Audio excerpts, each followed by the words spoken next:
আদানি ধামরা পোর্টের জন্য এরা আজকে হাওড়া স্টেশন থেকে ট্রেনে উঠবে।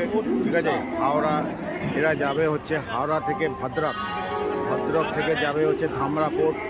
তোমরা দেখতে পাচ্ছ বন্ধুরা, এরা হচ্ছে এখন হাওড়াতেই আছে, হাওড়া স্টেশনে। ঠিক আছে, তোমরা আজকে এরা সবাই উড়িষ্যায় আদানি ধামরা পোর্টের জন্য হাওড়া থেকে রওনা হবে। 12টা 45-এর ট্রেন, সেই ট্রেনে এরা উঠবে। এই ধামরা পোর্টে আদানিতে যে কাজ, সিকিউরিটি গার্ডে এখানে বেতন আছে 12 ঘন্টা 30 দিনে পিএসআই কেটে হাতে পাবে 23,500 টাকা। এখানে হচ্ছে থাকার জায়গা ফ্রি এবং খাওয়ার জন্য 2,800 টাকা লাগবে। খুবই ভালো কাজ। ঠিক আছে, তো বন্ধুরা তোমরা দেখতে থাকো আমার এই চ্যানেল। ধন্যবাদ।